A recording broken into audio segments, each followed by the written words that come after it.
বিসমিল্লাহির রহমানির রহিম।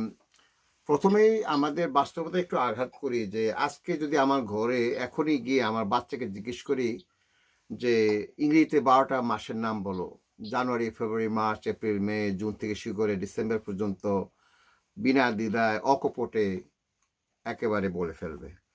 যদি জিজ্ঞেস করি 12টা মাসের কথা, আরবিকের না, জিজ্ঞেস করি যে বলো তো আজকে ইসলামিক ক্যালেন্ডারের তারিখ কত, আচ্ছা তারিখের কথা জিজ্ঞেস করলাম না, যদি জিজ্ঞেস করি বছর কত, কষ্ট হবে, স্ট্রাগল করবে ওর উত্তর দিতে। কেন এরকম হচ্ছে? আসলে আমাদের রেফারেন্স পয়েন্ট এই বিষয় ইসলাম না। গ্রেগরিয়ান ক্যালেন্ডার যেটা আমরা ব্যবহার করি, ওয়েস্টার্ন সিভিলাইজেশনের ক্যালেন্ডার, আমাদের দৈনিক যে জীবনের কার্য প্রবাহ চলছে, কার্যাদি চলছে, অফিসিয়াল থেকে করে ইন্ডিভিজুয়াল, সব কিছুতেই যেহেতু এই ইংলিশ বা গ্রেগরিয়ান ক্যালেন্ডারের প্রভাব রাষ্ট্রীয় কারণে এবং ওয়েস্টার্ন যে রাষ্ট্রশক্তি সারা বিশ্বে অফিস আদালতে এভাবেই ছড়িয়ে গেছে। সুতরাং আমরা এখানে জন্মগ্রহণ করি আর পৃথিবীর অন্য কোথাও জন্মগ্রহণ করি, একই ব্যাপার। তো যেহেতু এটা আশুরা শব্দটা এসছে আপনার 10 থেকে, আশরুন, আর এটা হচ্ছে হিজরি 1446, আর মাস মুহররম। এই সোর্স কোথায়? আর মাসগুলো তো আমরা অনেকে জানি বা নাও জানতে পারি। মুহররম, সফর, রবিউল আউয়াল, রবিউল সানি, জমাদি আউয়াল, জমাদি সানি, অথবা আপনার রজব, তারপরে শাবান, রমাদান হচ্ছে নাম্বার 9, রমাদানের পরে হচ্ছে আপনার শাওয়াল, জুলকায়দা, জুলহিজ্জা। তো এর সোর্স কোথায়? অ্যাগেইন আমাদের জন্য যদি সোর্স কাতায় দলিল, ক্লিয়ার ওপেন দলিল আমাদের জন্য থাকে, আমরা সব বিষয়ে, খালেদ ভাই কোরআনের আয়াত উল্লেখ করেছেন, হাদিস উল্লেখ করেছেন, রায়ান ভাই, আমরা সবাই চেষ্টা করি to be closer to the আয়াত অ্যান্ড হাদিস। এগুলি হচ্ছে আমাদের জীবনের সোর্স, আমাদের চিন্তা ভাবনা কাজের সব কিছু সোর্স হওয়া উচিত। তো আল্লাহ সুবহানাহু ওয়া তাআলা ওপেনলি, ক্লিয়ারলি, ওভারটলি কাতেই ভাবে বলে দিয়েছেন সূরা আত-তাওবা, একটি রিয়ালিটির কথা বলেছেন। সেটি হচ্ছে যে আমাদের জীবন পরিচালনা করতে যে দিন, ক্ষণ, তারিখ, বছরের কতটা প্রয়োজন, সেটি আল্লাহ সুবহানাহু ওয়া তাআলা ইসলামে বাদ দেয়নি। কিতাবুল্লাহি তাআলা তো সেটা বাদ দেয়নি। ইয়াকুলুল্লাহু তাআলা ইন্না ইদ্দাতাশ শুহুরি ইনদাল্লাহ ইসনা আশারা শাহরা। দ্যাট মিনস আল্লাহর কাছে গণনা করা মাসের যে গণনা, ইন্না ইদ্দাতাশ শুহুরি, মাসের যে গণনা, ইনদাল্লাহ, উইথ আল্লাহ সুবহানাহু ওয়া তাআলা, ইসনা আশারা শাহরা, 12 মাসে। ফি কিতাবিল্লাহি, আল্লাহ ডিক্রি এটা করেছেন, অর্ডিন্যান্স জারি করেছেন।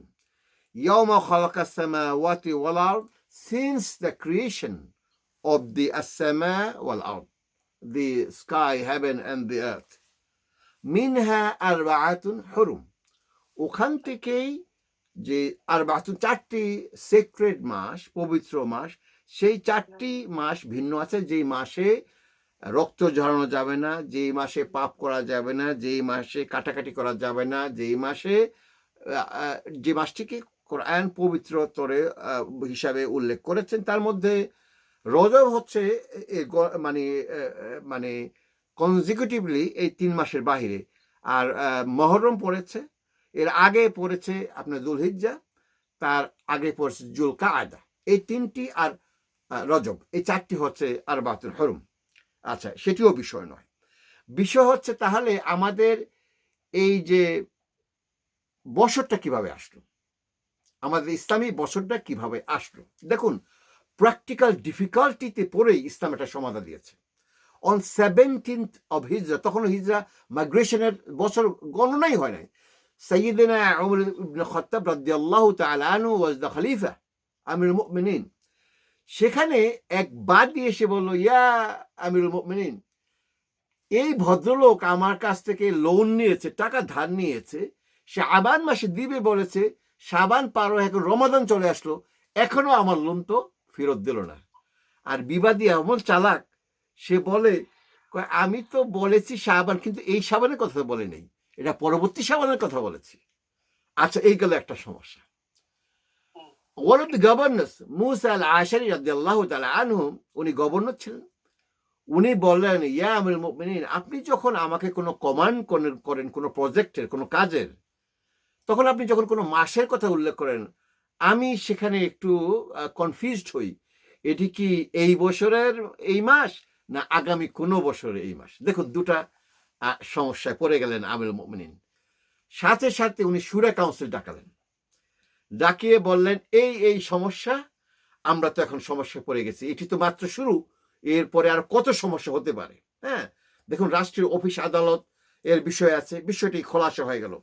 তখন সমস্ত সাহাবীরা বিভিন্ন ধরনের প্রস্তাব দিল। কে বললো যে ঠিক আছে, তাহলে একটা কাজ করি, আমরা একটা বছর গণা আরম্ভ করি। প্রস্তাব দিল বদর থেকে, কিংবা রাসূল সাল্লাল্লাহু আলাইহি ওয়াসাল্লাম জন্ম থেকে, কিংবা মৃত্যু থেকে। এগুলো সব রিজেক্ট করলাম, শর্ট করছি।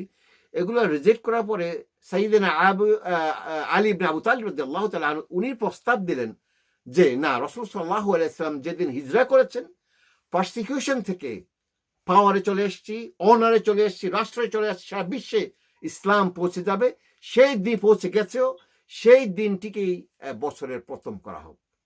সবাই ইউনিনিমাসলি সেটিকে অ্যাকসেপ্ট করলেন এবং হিজরা থেকে এই বছর 1 ধারণ করা হলো। তাহলে এখন থেকে গেল মাসের প্রথম কোনটি হবে? মাসের তখন আবারও বিভিন্ন সাহাবীরা বিভিন্ন প্রস্তাব দিলেন। কেউ রজব দিলেন, কেউ রমাদান দিলেন, একটি দি হোলিয়েস্ট মান্থ। বিভিন্ন কারণ দোষে ওনারা বিভিন্ন মাসের প্রস্তাব করলেন। কিন্তু সাইয়েদিনা ওসমান ইবনে আফফান রাদিয়াল্লাহু তাআলা আনহু প্রস্তাব করলেন মুহররম। তবে এই কারণটি উনি উল্লেখ করেন নাই। তবে স্কলাররা এটা দুটো ব্যাখ্যা করেছেন। একটা ব্যাখ্যা করেছেন এই যে, যেহেতু মুহররম আপনার পবিত্র হজরত সে সম্পন্ন করার পরে মানুষগুলো আবার নতুন জীবন পায়, তার পাপ মুক্ত হয়ে আল্লাহ সুবহানাহু ওয়া তাআলা যে হজে মাবরুর যদি করে থাকেন, গ্রহণ কবুল করে থাকেন, নতুন জীবন পায়। এই জন্য মুহররমটিকে মাসের প্রথম হিসাবে ধরা হয়েছে। এবং আরেকটি বিশেষ কথা সেটি উল্লেখিত হয়েছে যে আসলে হিজরা যে মাইগ্রেশন রাসূল সাল্লাল্লাহু আলাইহি সাল্লাম, সেটি মুহররম মাসে ডিক্লেয়ার করা হয়েছিল, যদিও এটা পরে পালিত হয়েছে। ডিক্লেয়ার করা হয়েছিল মুহররম মাসে। অ্যাগেইন, কম্পানিয়ন্স যারা উপস্থিত ছিলেন, ওনারা সবাই সমস্বরে রাজি হলেন Muharram in the first month, right? তো এখন আমরা এই যে বছরের প্রথম, মাসের প্রথম এবং মাস, এগুলো আমরা আমাদের সোর্স থেকে পেলাম। এবং সবচেয়ে বড় কথা হচ্ছে যে 12টি যে মাস, সেটি আল্লাহ সুবহানাহু ওয়া তাআলা তার কিতাবে আমাদের জন্য ধার্য করে দিয়েছেন মানব জীবনের প্র্যাকটিক্যাল বিষয়গুলোকে সমাধা করার জন্য। This is also part of our ইবাদা, যেটি রায়হান ভাই বলেছেন, ওয়ামা খালাকতুল জিন্না ওয়াল ইনসা ইল্লা লিয়াবুদুন। শুনুন, সকাল ঘুম থেকে শুরু করে নামাজে যাওয়া থেকে শুরু করে কাজ, কথাবার্তা, চালচলন, ওয়াইফের সাথে ব্যবহার, বাচ্চার সাথে ব্যবহার, সবকিছুই ইবাদতের আয়ত্তেই আসতে হবে। তা না হলে আপনি আব্দ হলেন না। ফাইনালি দি আশুরার যে আসল ইভেন্ট, স্টার্টিং পয়েন্ট, কি যত হিস্টোরিক্যাল যত ইভেন্টস আছে সেগুলো সব পরে এসছে।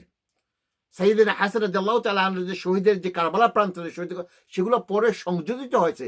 এখন একটি উদাহরণ দেই, 1971-এ 26শে মার্চ যদি স্বাধীনতা দিবস হয়ে যায়, এখন এমন একটি আর্থকুইক বাংলাদেশে ঘটলো 26শে মার্চ, এই ধরুন আগামী বছর, সেটি ইতিহাসে স্বর্ণাক্ষরে লেখার মতো ঘটনা। তাহলে এটি পরবর্তী ইভেন্ট।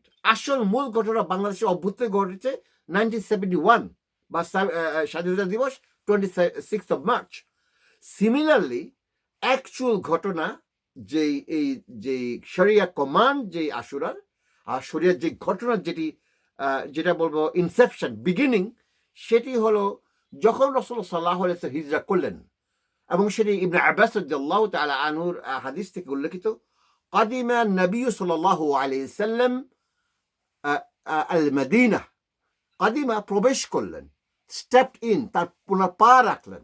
কাদিমা নবী সাল্লাল্লাহু আলাইহি ওয়াসাল্লাম আল মদিনা, মদিনা মসজিদে, মদিনা শহরে উনি, বা তখন নামও ছিল মদিনা, সে থেকে নামটি মদিনা হয়েছে। উনি যখন প্রবেশ করলেন, ফাওয়াজাদা আল ইয়াহুদ, উনি ইয়াহুদ ধর্মাবলম্বী যারা রিলিজিয়াস মানুষ ছিলেন, তাদেরকে কি অবস্থায় পেলেন? সুইয়ামা সুইয়ামা, তারা রোজারত অবস্থায় পেলেন। কারণ দেখুন, তখন রাসূলুল্লাহ সাল্লাল্লাহু আলাইহি ওয়াসাল্লাম যখন নবুয়া নিয়ে বা ওখানে দাওয়া হয়েছে আগে থেকে, এটা দাওয়ার পয়েন্ট। দাওয়াত হলে মুসা বিন উমর রাদিয়াল্লাহু তাআলা আনহু সেখানে দাওয়া অলরেডি আগে থেকেই করে আসছেন। আর এই দাওয়া যে কি ইসলামের বিজয় হয়েছে, রাসূল সাল্লাল্লাহু আলাইহি ওয়াসাল্লামকে সবাই ইসলামের একমাত্র লিডার হিসেবে গ্রহণ করেছেন, মুসলমান নন মুসলমান সবাই। তো ইয়াহুদীরা সামনে এসেছে, তারা রোজার অবস্থায়, তারিখ ছিল 10ই আশুরা এবং মুহররম মাসের 10 তারিখ। জিজ্ঞেস করলেন যে রাসূলুল্লাহ জিজ্ঞেস করলেন, ফাকালা রাসূলুল্লাহ জিজ্ঞেস করলেন যে মা হাযা, তারা এই যে এই রোজাটা এই যে আজকে এই ইবাদতটা করছে এটা কি? তখন ক্বালু দি কম্পানিয়নস অফ রাসূল সাল্লাল্লাহু আলাইহি ওয়াসাল্লাম উত্তর দিলেন, হাযা ইয়াউম, এই এখন ব্যাখ্যাটা আসে। কিসের দিনটা এটা? হাযা ইয়াউম আনজাল্লাহু, আল্লাহ কি করেছেন, ফিহি, এই দিনের মধ্যে, আনজাল্লাহু ফিহি মূসা আলাইহিস সালাতু ওয়াসসালাম, এই দিনের মধ্যে আল্লাহ সুবহানাহু ওয়া তাআলা সাইয়্যিদিনা মূসা আলাইহিস সালাতু ওয়াসসালামকে সেভ করেছিলেন, প্রটেক্ট করেছিলেন, রক্ষা করেছিলেন। ওয়া আগরাকা ফিহি ফিরআউন, এবং এই দিনেই ফেরাউনকে ধ্বংস করেছিলেন বা ড্রাউন করেছিলেন, পানিতে নিমজ্জিত করে ধ্বংস করে দিয়েছিলেন। তখন ফেরাউন এই ঘটনার পরে সাইয়্যিদিনা মূসা আলাইহিস সালাম ফাসামাহু মূসা শুকরা, কি করেছেন, আল্লাহ শুকর গুজার করার জন্য ওই দিনটিতে উনি রোজা রেখেছেন। এই খবরটি যখন রাসূলকে দিলেন, রাসূল সাল্লাল্লাহু আলাইহি ওয়াসাল্লাম ফাকালা রাসূল সাল্লাল্লাহু আলাইহি ওয়াসাল্লাম নাহনু আহাক্কু বিমূসা মিনকুম, তাদেরকে বললেন, এই ইয়াহুদ যারা ওখানে ছিলেন, বললেন যে আমি আল্লাহর নবী, এন্ড হি ইজ নবী অফ আল্লাহ, আমাদের হক, আর আমরা এখন লেটেস্ট মুসলমান, আল্লাহর সত্যিকারের মানে সাবমিসিভ পিপল, যারা আল্লাহকে আত্মসমর্পণ করে, মুসলমানের অস্তিত্ব এটা হচ্ছে। আমাদের হক তাদের চেয়ে সাইয়্যিদিনা মূসা আলাইহিস সালাতু বেশি। তখনই উনি কি করলেন, ফাসামাহু, ওই দিনে এই রাসূল সাল্লাল্লাহু আলাইহি ওয়াসাল্লাম ওই রোজা আরম্ভ করলেন। ওয়া আমারা বিসিয়ামিহি, এবং সেই থেকে এই আশুরার রোজা রাখার নির্দেশ দিলেন। তো এরপরে তো আমরা সব জানি, ওলামাদের আপনি যে ইরফান ভাই উল্লেখ করলেন 9, 10, 11 কিংবা 9, 10, 11 পর্যন্ত, এটা ওলামারা বিভিন্নভাবে দিয়েছেন। তবে দুটো রাখার নির্দেশ আছে। কেন? You should not follow them, i.e. the follow the religion of ইয়াহুদ। তারা একদিন রেখেছে, সেখানে আরেকদিন অ্যাড হয়েছে to make sure that it's not the same way we do like they did. So এই হচ্ছে আমাদের আশুরার, এবং এটা শরিয়া রিজনিং সওয়াব, এবং কি বিষয় সে বিষয়ে আর যাচ্ছে না। তবে শরিয়াগতভাবে এটা সুন্নাহ to observe Siam in the 10th day of Muharram. So আমি মুহররমের উপরে এই আলোচনা শেষ